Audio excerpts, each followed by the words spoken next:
This is the Enjoyer Podcast. I'm your host, James Dixon. You know, they say you should write the book that you want to read. And I certainly write the tweets that I want to read. I record the podcast that I want to listen to. And normally I'd start off talking about some brilliant observation I've made on the Michigan political scene. But today I'd actually rather listen to the person I'm going to introduce, my guest today, Meghan Reckling. I'd rather listen to her than talk.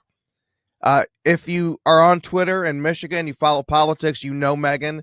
She has some of the best threads that are going on right now. What you may not know is that Meghan could have changed the course of history in Michigan. So in 2022, James Craig was going to run for governor, and he couldn't make the ballot because he had some signature fraud. He hired the wrong people. He trusted the wrong people to collect his signatures. And in all this time since, he's still never made a ballot. Now, Craig at the time was ahead of Whitmer in the polls, could have won the Republican nomination, could have won the entire race for governor, could have changed the course of history in Michigan, but he hired the wrong people. Because in politics and in life, who you know and who knows you matters. You hire the wrong people for the job. You hire the wrong contractor for the job. Think about how many of you guys have had work on your furnace or in your bathroom. You hire the wrong person, you'll end up having to fire 4 people just to get one job done. And so that's what's happened to James Craig. And so in the time since, Craig has become the white whale of Michigan politics. He's taken on this mythical quality. If you look at him right now, James Craig has a bushy playoff beard that would make a Red Wings player proud. But even to this day, there was recently a poll of how people might vote in the Detroit mayor's race in 2025. James Craig came in second. I know he's taken up residency at a riverfront bar in Detroit, but I haven't heard him say he wants to be mayor of Detroit, and he's still coming in second. He still has that mythical quality. And so if he actually does want to make a ballot, he might want to hire a company like Victory Field Operations. So Meghan has one of the sharpest eyes on what's going on in Michigan politics. Meghan, it is so good to see your face. Thank you so much for having me. I really appreciate it. Absolutely. Thank you for taking the time. I know you're on the road. Excuse me. I know you're on the road right now, headed to the Michigan GOP convention in Detroit, coming all a long way to come down to Detroit. What are you expecting will happen this weekend? We've talked to all 3 candidates. We got Meshawn Maddock, we got Jim Runstead, a state senator, and we have Joseph Sella, a former ambassador. What are you thinking will happen? Oh, I think that the president has made it clear. I think he's made his pick. I think he's told the Michigan Republican delegates that he wants Meshawn Maddock to serve as the chair of the Michigan Republican Party. And he is the leader of our party right now. He is the sitting president of the United States that represents the Republican Party. He runs our brand, and he has selected Meshawn Maddock to be the next chair of the Michigan Republican Party. And I think the delegates are going to honor his wishes in Detroit this week. And I think they're going to elect her to be our next chair. Was this ever a race? I mean, a legitimate, or was this WWE all along where, you knew that Ricky Steamboat was going to win in the end, but we're going to make it look competitive? I mean, if you go back to 22, I know the president made endorsements in the MIGOP chairs race in that cycle, but he wasn't the sitting president. He was a person that we knew was going to run again, in 2024, but he was still in exile back then. Yeah, I mean, he was more on the outs in 2022, so he could opine, but he was just another person who was giving their advice. He's now the elected president. He is, by any standard, going back decades for how the party structure works, he's the leader, and he has spoken. He has made his wishes clear. I like to phrase it in you cannot out-Trump Meshawn Maddock. She has been there and been a Trump Republican, I think before Trump was a Trump Republican. And he has decided that her loyalty, her experience, her knowledge that she's gained cycle after cycle working here in Michigan is who he wants to be the next party leader. I think I had no doubt from the beginning that if the president was going to make a pick, he was going to endorse Michonne Maddock. He was going to be loyal to her loyalty that she's had for him for, nearly a decade now. And so, I mean, obviously, I think that's why you saw Scott Greenlee get out. He had a lot of the same supporters as Michonne, but I think in the end, Right. Scott recognized that, Michonne was very likely to have the support of the National Party. And like it or not, Michigan, I say this on my Twitter thread all the time, Michigan is headed into a historic election cycle. The amount of open seats, the U.S. Senate seat, this is incredibly high stakes politics for the Michigan Republican Party. And it's really going to determine the direction that our state takes for the next couple of decades. And so, Michigan has to have a seat on a national level with what I call the alphabet soup organizations. We do not have enough money in Michigan, just based on Michigan donors, to compete for the open races that we have to win. We have to win the top 3 statewide: governor, secretary of state, attorney general. We have to win the U.S. Senate seat. And then I believe we have to win the 2 Supreme Court seats. I mean, Craig Langer and all those guys can post that the Dems are picking up a spot on the Supreme Court. But let's be honest, we've all known that it was already a 6-1 Supreme Court leaning towards the Democrats anyways. Right. Clement's resignation doesn't change that. But Republicans have a lot of work to do. I have been screaming from the rooftops for a long time that it doesn't matter if you hold the House and the Senate. It doesn't matter if you have the governor's race. What really matters at the end of the day, those things are important, don't get me wrong. But what really matters is that Republicans control a majority on the Supreme Court with constitutional judges that respect the rule of law. And that's just not the case right now. So the legislature can make laws. We can fight against Benson all we want, but at the end of the day, you can file every lawsuit that you want. Where's the end result? The end result is in front of a 6-1 liberal court that's going to side with the Democrats 10 out of 10 times. And so we have to win those seats. We don't have enough money to do that here based on Michigan donors. We're going to need national support. And no doubt, I had no doubt in my mind, and it's why I endorsed Michonne for chair a couple of weeks ago. I believe that she's in the best position to make sure that Michigan has a seat at the table because we're competing, right? I mean, you've got Minnesota with an open Senate seat. You've got Mitch McConnell. A lot of talk about Minnesota. A lot of excitement about Minnesota, maybe more than here, and not as justified as here. I mean, to me, in Michigan, we have a ground floor opportunity. Exactly. But it's all a competition, right? I was a county party chair.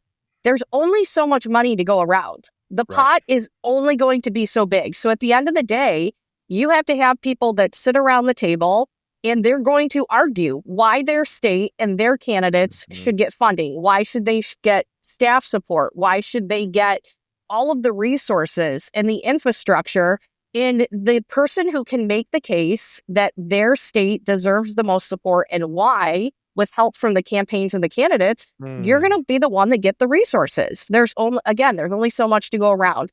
I believe that Michonne is the right person that can sit at the table and articulate and make sure that Michigan is getting all of the support that we need to win these imperative seats that we have to win in 26. So I think she's going to walk away with it this weekend. Again, it's very different. The delegates are going to feel very different. He wasn't the sitting president in 22. He is the sitting president now. The delegates saying, sorry, we know you've made your pick clear, but we're going to go a different direction. It'd literally be like saying, we don't think Kash Patel should be running the FBI. We don't think Pete Hegseth should be, at the Department of Defense. There's no way I see the delegates doing that. I think they're going to respect his decision. I think they're going to respect that he's the leader of our party. He's made his pick. And that's who they're going to elect. That's what I think is going to happen this weekend. Let's act as if. Let's say, Michonne's going to win. And Michonne, by the way, if you're watching, if you're listening, Michonne, you're like, oh, why do people think I'm black? You ever heard of Keyshawn Johnson? Keyshawn Johnson, the wide receiver. I think when he was a rookie, he wrote a book called Give Me the Damn Ball. And Keyshawn was known for the way he carried himself, very egotistical, very self-centered guy, as receivers often are. They called him Me Sean. So that's why people think your name is Me Sean, and that's why people think you're black. So you also picked a black co-chair, and so people. That's why. You asked why. That's why. But Meghan, what is the Me Sean effect? Let's say it is her. What happens now? How are Republicans positioned to succeed in a ballot where you have Trump weighing in, but his name isn't on the ballot, and typically that hasn't gone well? Well, I think the number one thing that Meghan brings to the table is, one, her experience. I think out of the 3 people running for chair, she is literally ready to hit the ground running because she knows what the chair is supposed to be doing. And to me, that's been, if you follow me on Twitter, one of the biggest things over the past 60 to 90 days that I've been harping on the delegates. Electing a chair is not a popularity contest. It's not about who can give the best media interview. I know there's a lot of people who wish it was, but it's not. Being a state party chair is about winning elections. And in order to win elections, you have to know the fundamentals. First and foremost, you got to be able to raise money, and a lot of money. And so fundraising dollars and setting up the infrastructure that Republicans need to win elections. And when we're talking about a non-presidential year, we're talking about having to engage those low propensity Trump voters that come out every 4 years to vote for the president.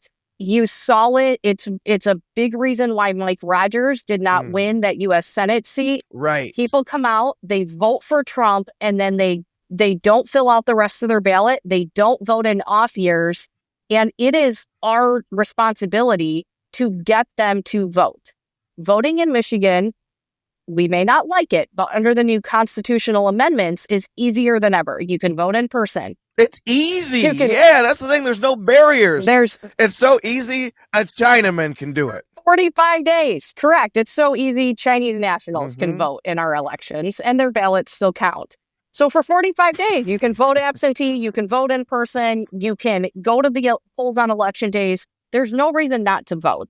And so we know the math equation. I mean, I have argued the past couple of cycles that we're no longer in persuasive politics, right? I mean, go up to any of your friends and say, who are you voting for? They may not tell you because they don't want to get into an argument, but everybody knows where they're at now. We're not persuading people to like or dislike Republicans or Democrats. Right. It's about the party who can run the most effective organization to get the ballots into the voting box for 45 days. Who can get as many of their voters to the box is going to win. And so it doesn't matter who believes what at this point. It matters who shows up to vote and in what amounts. Exactly. And Meghan has that experience. Yeah. She doesn't have a learning curve.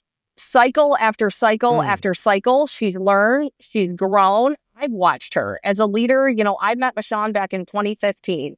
The Meghan in 2015 is not the Meghan of 2025. They are incredibly different people, just like we all are, right? I mean, look at me. A decade ago, I was a lot greener than I am today. But she has grown. She has learned. Michigan Republicans have learned a lot of tough lessons. We can talk about the 22 election, and we took a shellacking. I mean, there's no doubt about it. We had abortion on the ballot. We had demonized absentee voting. We had ballot proposals going into effect for the first time. We had Jocelyn Benson sticking her thumb on the scale, implementing ballot proposals, using COVID as an excuse still in 2022. And so there's a lot of things that... the top of the ticket wiped out. Correct. Not even able to appear. Correct. And so cycle after cycle, we've learned. I think if you look at the organization and the infrastructure of Republicans in 2024 versus 2022, it was the first cycle where I said, okay, we're on the right direction. We have people knocking doors in the right areas. We have people who are reaching out to the low propensity voters. Trump won Michigan back in 2016 by 10,000 votes. He now won Michigan by exponentially more. Why? Because we were everybody from the president's campaign to the Michigan Republican Party, to the outside groups wrapping around with support, to the important people who were helping in those Michigan. I mean, Michigan's the only state in the country where the state legislature flipped from Democrat to Republican. Right. That had some to do with the president and people coming out to vote with him, but that also had to do with a lot of the work that organizations and candidates running for state house specifically put in those races to kick HRCC, Bill Schuette, Freedom Fund. I mean, just Rick Snyder. All those people. Rick Snyder, Republicans. I mean, you know, and that's what I was really heartened by, is it's easy enough to support Trump, who I think at this point is clearly a singular figure in politics. He's an historical figure at this point. And then the guy got persecuted and shot in the head. I don't think that's a tough case to make. But to flip the House, that was people saying we need to save our state because no one else is going to do that. Absolutely. And that I thought was special. It was the amount of work that went into flipping the seats that we needed to flip, to put Matt Hall as speaker, which if anybody had any doubts about Matt Hall being speaker, the last, I think, not just 8 weeks, but go back to the previous 8 or 16 weeks from November to January, he has shown amazing leaderships. You know, one of the things that I've always hated is when Republicans finally get positions of power, and then it seems like we acquiesce all the time, or we want to play nice. Because if we're nice, absolutely, when we're in power, then they'll be nice. No, they won't. No, newsflash. No, they won't. They don't care, and they're not going to be nice. And Matt Hall finally is the one who is in a leadership spot, who is standing strong. He has a backbone. I've been so impressed with the job that he's doing. His ability and his willingness just to go out and communicate with the media. I've seen such a dramatic shift. And even when I talk to people like elected officials that I know, I had a really interesting conversation with an elected official this week who was working on a media statement. And they said, I think it's a little bit too long. And I go, what do you mean it's too long? And they said, well, the media can parse this sentence out and they can parse that sentence out. And I said, no. I said, this is not 2010. This is not even 2020. Social media is now the media. You are the media. Oh, yeah. You can post your entire statement online now, and you will have more impact than hitting the send button on a media advisory. And that, you know, as the candidate and I were talking about this, I was like, don't be afraid of that anymore. Don't be afraid of the media. And as you show what it actually says versus how it's portrayed, that's another opportunity to show the dishonesty.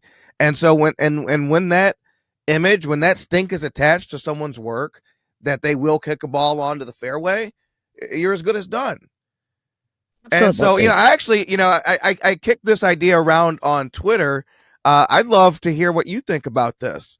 You know, I love to do media criticism and to show people how slanted and inaccurate and just stupid, honestly, a lot of the news we get in Michigan is. Is it still worth it? Is it still worth it, or are we just beating a dead horse at this point? I treat the media like, you know, I look at the paywalls they have for stories. They don't want you to read their work. I look at blocking people who read them. I look at shutting down comment sections. I look at a media that it seems that its dying wish is that you let it die in privacy, that you not read their work. That there be no further inquiries at this sensitive time. How should we handle the Michigan media going forward? So I think there's 2 aspects that you have to address. First and foremost, I just wish a lot of the reporters in Michigan, and I'm not talking about all of them, but there are a couple that I'm thinking of in particular that would just be honest and no longer call themselves reporters. They are people that have a political perspective and they use their opinion in their writing, and they should just they're a rush. They are. Which is what I do. But I'm honest. And it's what Susan Demas does, but she's honest. Correct. And what you cannot do and will not be allowed to do is use the legitimacy of saying, I take the view from nowhere. I'm objective. Oh, and by the way, I just come down in the favor of the Democrats 100% of the time. I mean, there's a local reporter in Livingston County who is, and everybody knows she's a Democrat, and that's fine. Like, we know where you stand, and you don't paint yourself as a reporter. She's very honest Right. about it. Okay, that's great. I appreciate the honesty and the upfrontness. But then you have those reporters Right. that want to continue to, like, you know, as though they're neutral. They're not neutral, and everybody sees through them now. And social media is just going to continue to progress that. What I really think it's going to change, I think the change in the media is going to come when the access to elected officials fundamentally changes in Michigan. Right now, if Governor Whitmer has a press conference, if the Speaker of the House has a press conference, who's sitting in those rooms? I think you and I could get together in about 3 minutes. We could probably write down the name of the 6 to 12 reporters who are going to be involved in every media scrum. And as long as that group of people who is sitting in the room directly remains the same, I think that you're still going to have a little bit of the news involvement. Now, I think as access change, I think as you get elected officials that recognize the importance of social media, of podcasters, look at what Trump's done by inviting these individuals into the White House press briefings. Made all the difference in the world. I think when you start to see state elected officials do that across the country, that to me is the nail in traditional media. I don't know how they survive past that, simply because they're not news anymore, and everybody knows they're not news anymore. And that's the thing. Let's do a little thought experiment. I mean, so there's two teams in politics. Two teams, really. What kind of person goes into a situation where there's two teams and doesn't have any idea about which team is right? Doesn't connect to any of the people on any of the teams. Doesn't think they're right. Is just a fly on the wall. Just a little Martian man sent down to Earth to report what occurred. That doesn't exist. Right. No. Imagine deciding that this is what you're going to cover. You're going to cover the world of the two teams. That's how you're going to spend your life. You're going to spend less time with your kids. You're going to take calls all hours of the night. And you have no thoughts about what's right and what's wrong. Well, it's not just that. We as a society have we have lost the ability to fundamentally even acknowledge when a fact is a fact. The minute that we started to tell boys they could be girls and girls they could be boys, and we can't even have a fact be a fact anymore, we lost the ability for the media to report the truth, because the truth is amorphous. It's a window that just moves based on who's looking at it. And the minute that happened, there is no longer the ability for somebody to kind of have a right guidepost for people to follow. It's just, here's the news. We're going to report it as it is. It's worse than that. It's not just holding up a mirror and it happens to, what it reflects whatever, whoever walks through it. They're also captured by and subject to pressures of outside groups. So capital B for black, no, lowercase w for white. No one sat down and decided what made sense. It's what activist am I being pressured by today? That's the concession I will make today, which means that partiality and subjectivity and judgment are at play, and it's not a neutral, objective presentment of what happened. There could be no such thing. That's what I'm trying to get people to see. Yeah, and I think it goes a little bit further on social media to some extent, because it's not just the reporters anymore, but society has come, social media has really created this feeling among people that you have to be accepted. We've lost our ability to disagree or to have tough conversations with people and recognize, I can't tell you how many people in the last 2 weeks have wanted to literally fight me over my Michonne Maddock interview or my endorsement. And I'm like, I've endorsed Michonne. I think she's the best candidate for the position. I understand you disagree with that, and I respect your right to support whoever you want. It's okay. We will still be friends in 10 days. This is over. It's right. But we've lost the ability to recognize that we can have disagreeing opinions and it will all be okay at the end of the day. And that's, to me, one of the things that really has made America great is we are the melting pot of different opinions, moving collectively as a country together. And, social media has had its positives and its negatives. But I think the media has worked really hard to create this atmosphere or this presumption that everybody has to agree and that they're going to lead us a certain direction. And if we don't all follow, that's, and I think the problem that you and I both recognize. That right there is why they're failing. Correct.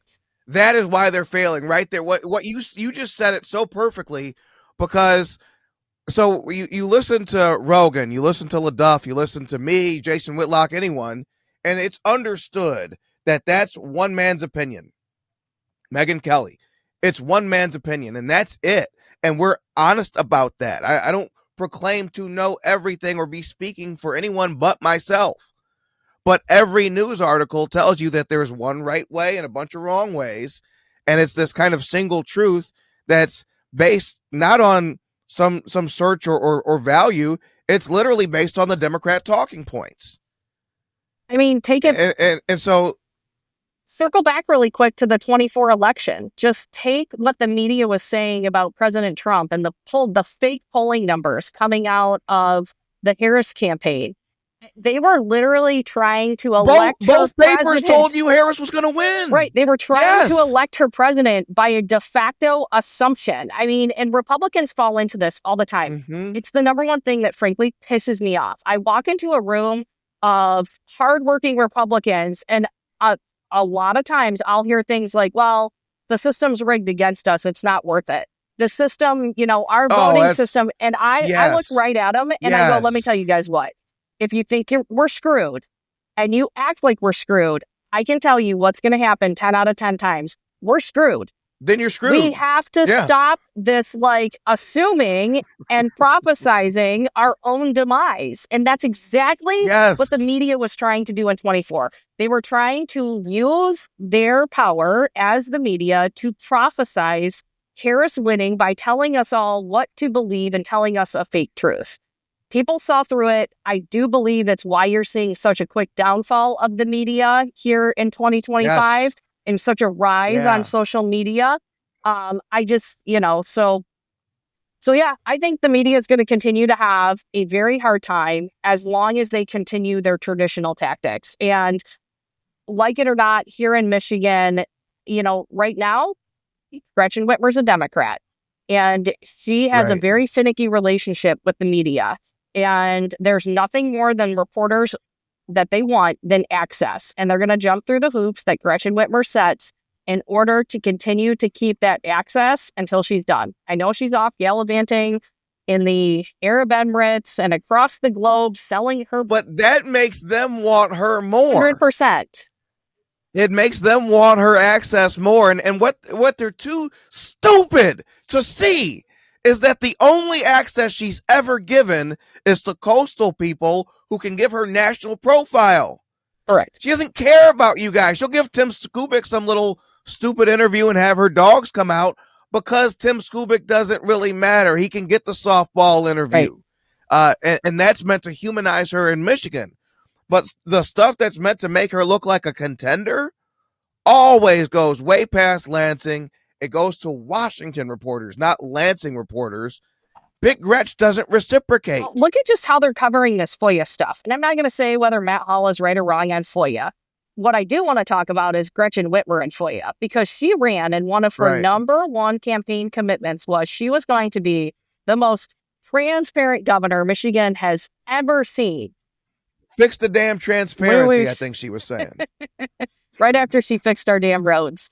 So, she wants to, now that she's elected, she's done what a lot of other elected officials has done, and she's fallen into the same playbook, which is, well, the legislature hasn't passed FOIA.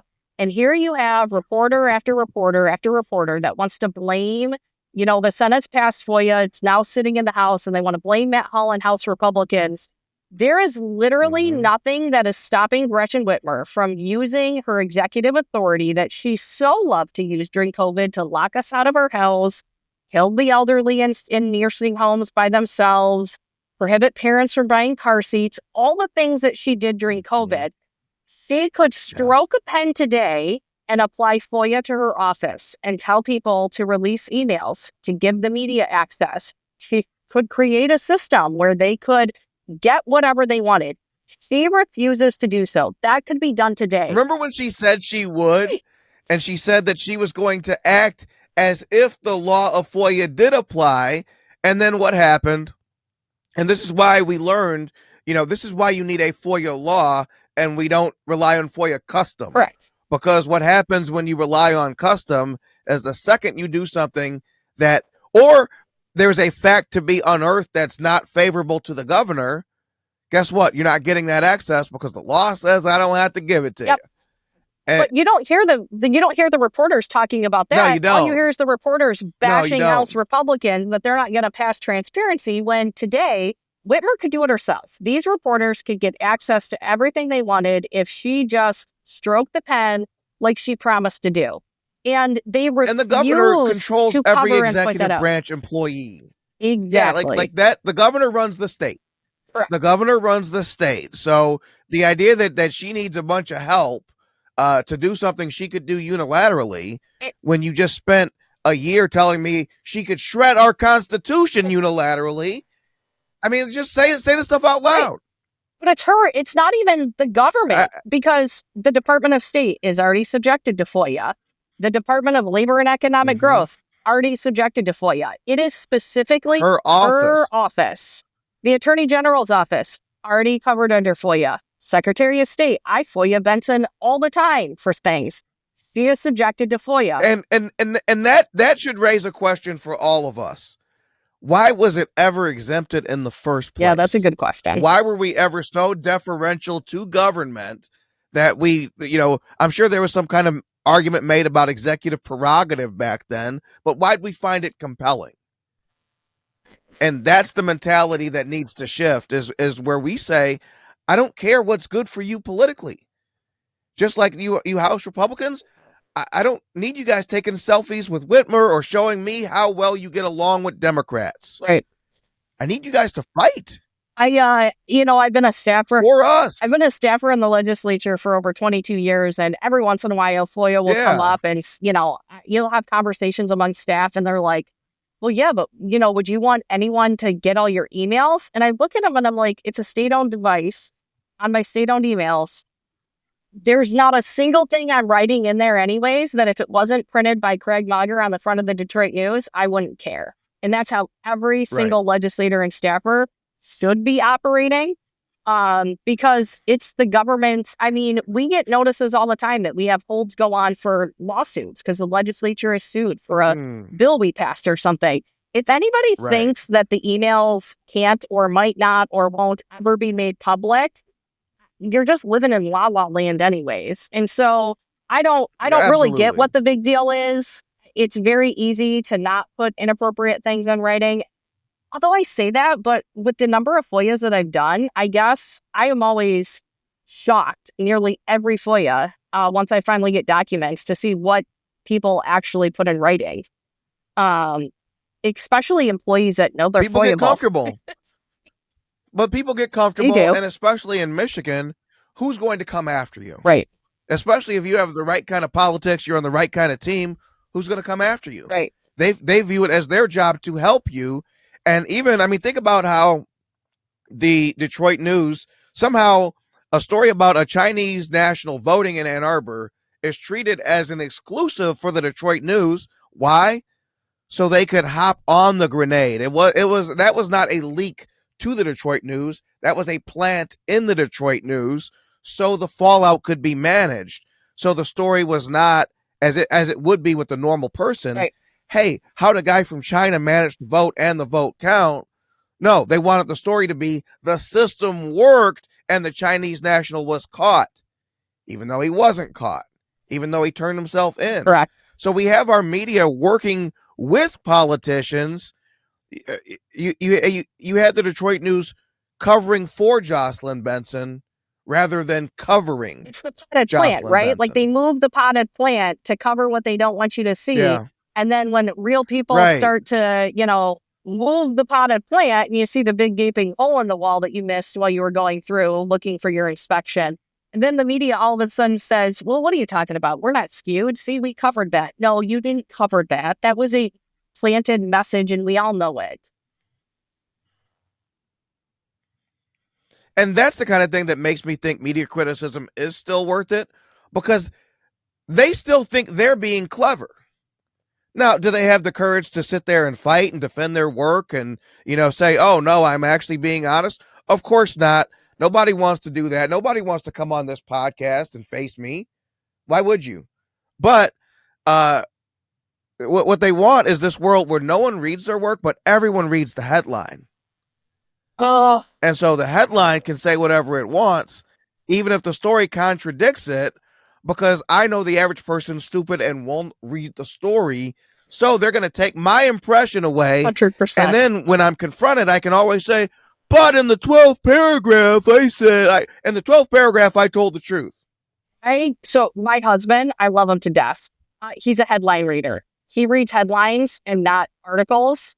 And it drives me up a wall because I can't tell you how many times he'll say something to me and I was like, that's not true. He goes, well, I read the article. I read it. That's not true. Like, what do you mean you read it? He'll show me and I was like, no, you read the headline. Did you open the article? He is one of those people. That's what the man wants you to think. I'm like, he's so educated and smart. And he's very just somebody that's in the politics, right? Like, I'm in the know. And he's a headline reader. He is the one that gets sucked in. And I was like, no, not true. Yes, that's so. And if he does it, I know how many everyday people not in the political bubble do it. Yes. And I wonder, though, Meghan, are we doing a disservice to the people we love? Because they know they can look to us to explain the thing behind the thing, do they not feel the need to read it and discern it for themselves? I mean, there's just so much, right? And that goes... Have we crippled them? I don't think we've crippled them. I think it's just a product of bigger society, to be honest. I think people have just stopped. People are busy. They have lives. They're scrambling just to pay their bills, put food on their table. I mean, I have a 7 and a 10-year-old. I'm doing a podcast with you from a moving car, and I'm lucky I have my head attacked. And that's I know I'm busier than most people with all the commitments that I have, but in reality, everyday Americans are just struggling to make it. So they're raising their kids, they're doing their jobs, they're having to have more jobs than ever to make ends meet and buy eggs that now cost us an arm and a leg. And then, you get the news that's not fair, it's not balanced, it's not equal. They're trying to manipulate you with headlines. There's no longer... But it's still assumed to be. And that's the thing that gets me is that, my mom, before she passed, if it came out of Devin Scillion's mouth... It was the truth. On Channel 4, it was the truth, Ruth. I mean, man, if Devin Scillion said it, man, it might have as well have been given to Moses on Mount Sinai. Fun fact, if you guys who are just listening, Meghan's actually driving. She's not just in a car. She's driving the car. She's driving with her feet right now. So crazy things are happening on the Enjoyer podcast. Meghan, let me ask you this. We might get you out of here on this one because we'll have you back when we get you on solid ground. I really thank you for taking the time to do this. But a question that came up a lot after this last election, Mike Rogers, 20,000 votes, man. And I heard from volunteers, it's not a shock that it happened because you'd hear someone would come into a sign shop and say, give me 3 Trumps. And it'd be like pulling teeth to get them to take a congressional race or Rogers or anything else but Trump. But Michigan Republicans haven't won a Senate race since 1994. You've won several governor's races, including in 1994. And governor's races, presidents have been elected multiple times by Republicans, but not the Senate. Why is the Senate that anomaly for Michigan Republicans? To me, it comes down to what voters are looking for in their elected officials. And this is going to be a longer, short answer, but I used to chair the Livingston County Republican Party. We are an extremely Republican county. And so Republicans are used to winning. But that's kind of true. I argue that as an extremely Republican county, we're surrounded by a sea of blue. We have Oakland, right next to us. We're on the other border. We have Right. Ingham. We've got Genesee up to our north, and we have Washtenaw right below us. That's everyone. Like, Yeah. literally, Surrounded. we are like surrounded by a sea of blue. And so we have to fight even harder to keep, Republican. And I tell that to our elected Right. officials all the time. But when you look at how voters in Livingston County vote, it's really unique. There are a lot of people who will split their ticket when they vote for federal level officials. There's a reason why Alyssa Slotkin won multiple precincts in Livingston County, because people were looking to Yeah. elect a Democrat to the federal level. But when you get down below, it's like they want it Republican everywhere from state level down because of the issues that they manage. I think when you start to look at it from that standpoint, what do Michigan Republicans, not just Michigan Republicans, but what do the people of Michigan want in a U.S. senator? We are a Right. huge manufacturing state. We're a huge auto state. We're a state that relies on trade, and we're a state that relies very heavily on agriculture. That's incredibly overlooked. And I think when people are looking at what they want and who they want to send to Washington, D.C. to represent us in the United States Senate, those issues are different than what they're looking for in an executive in the White House or an executive in the governor's office. And so I think Republicans historically have missed the mark on messaging. Right. I don't Interesting. think our candidates have talked about the issues for U.S. Senate necessarily. They focus more on overall issues. I think Mike Rogers ran one of the best campaigns that he possibly could have. And I know there's going to be some people that say, well, if Mike couldn't win and, with Trump at the top of the ticket, there's no way he can win this cycle. That is fundamentally not true. The voting, who comes out to vote in a presidential year is incredibly different than who comes out in a non-presidential year. The race dynamics are completely different. I think that if we field a good candidate with the infrastructure that we had set in place in 24, that if we continue to build on that, I do think Republicans can win. I think that Donald Trump, as president, has shown the American people in a short couple of weeks what real leadership and real action looks like. And I think the expectations for elected officials, not just going to Washington, D.C., but who's going to be the next governor of Michigan, are going to be incredibly different from voters now. I do think Donald Trump has fundamentally changed what the American people are going to expect from their elected officials moving forward, in my opinion, in a positive way. And so I think as long as Republicans can hold on to that, as long as we can message correctly the issues that are important to the people when voting for U.S. Senate, I think we have a real shot to pick up this seat in 26. Absolutely. Meghan, where can people learn more about yourself and tell us how you could have changed history in 2022 had it been Victory Field Operations So collecting signatures for James Craig? I'm a true believer. I have literally been helping Republican Party candidates get elected since I was 8 years old. My dad loaded me up in a car, put up yard signs for campaigning for our local sheriff's race. I started at 14 in my county teenage Republican Party, got an internship 2 weeks into college in 2003, and I've been there ever since.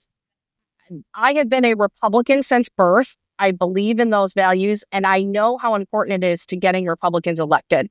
So as somebody who has worked for candidates, who has been in the political system, you can't make any changes if you don't win. Majority matters. Who's sitting in the elected officials position matters. Yes. So I've done political consulting, I've done training, I've done all the things. And then comes in the infamous 2022 cycle. And you started to watch candidate after candidate not make the ballot for fraud. And in Michigan, never seen anything like it. We had a phenomenal petition company owned by a really good friend of mine, Lee Albright, who did a fantastic job, set the industry standard on signatures. Disclaimer, he did not do any of the signatures for the people that got kicked off the ballot, just so everyone knows. But Lee has Right. been in the business for decades. And coming about the 22 cycle, that's about the time where Lee decided, hey, he has grandchildren. He's got family. He wants to start to fade out and retire from politics. And I sat down, with my good friend, Jeff Wiggins, who's now my business partner at Help Me Found VFO.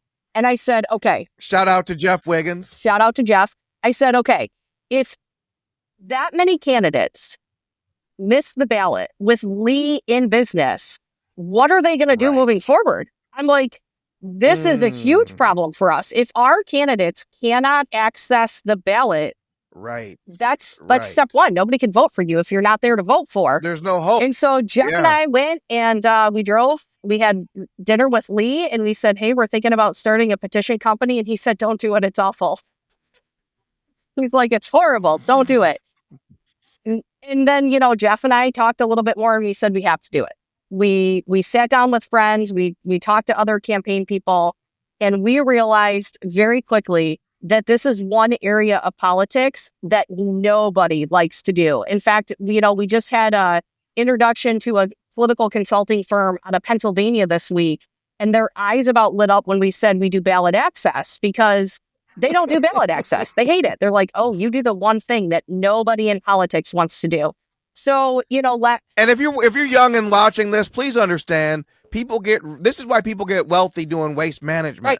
If you do the stuff that nobody wants to do, the lane is wide open. And the daughter of a junkman. My dad owned a scrap metal recycling factory. He's done very well on others people's trash. I know.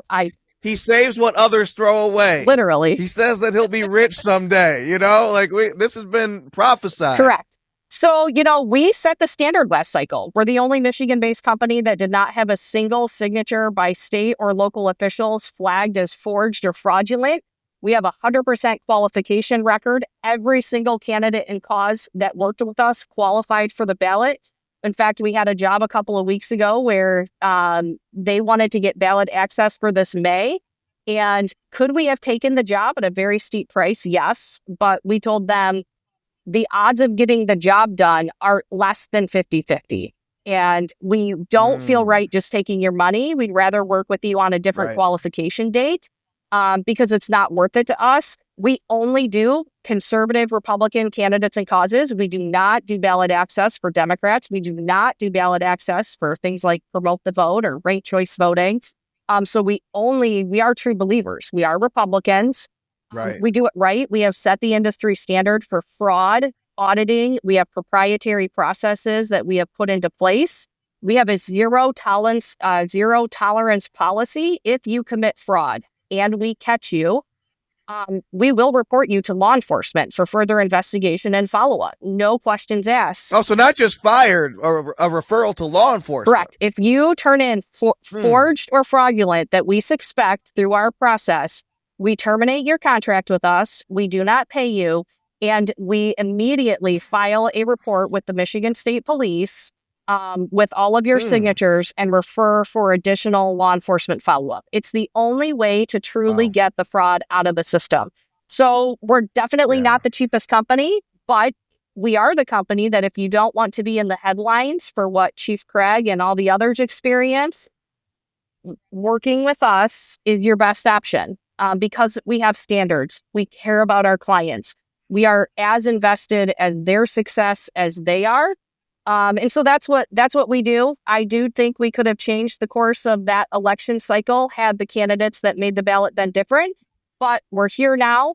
We're the best. We're the experts. We're really excited about the cycle that we have ahead. So can I give us a little plug? So if there's any candidates out there looking for ballot access, if there's any local referendums, judicial candidates, any of those people that need signatures, county parties that want to teach those running on the local level that can qualify using ballots, how to do it properly, how to do petitions, we'll go in and teach you how to do it. We'll train volunteer circulators for local causes.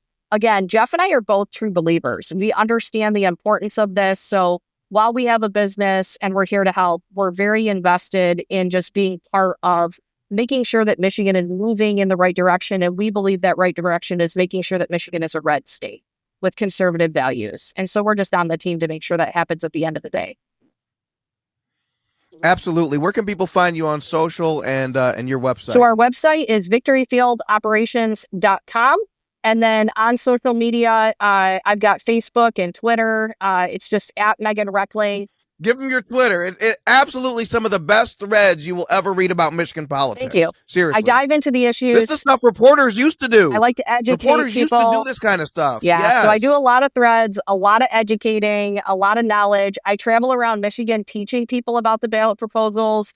I have a program that I developed called Project Win. It's somewhat similar to what Scott Pressler does, but it is very Michigan specific for our laws.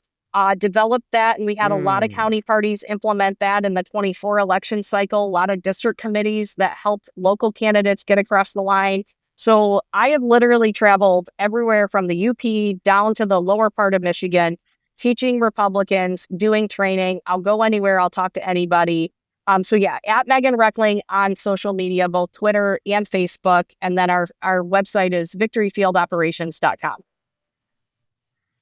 Awesome. Meghan, thank you so much for taking the time, and please enjoy yourself in Detroit. I will. I'm going to have a blast. So thank you for having me on. I appreciate your flexibility with the timing, and I'm excited. I can't wait to see all the delegates this weekend and see how it goes. Absolutely. We'll talk to you again soon. All right. Thank you.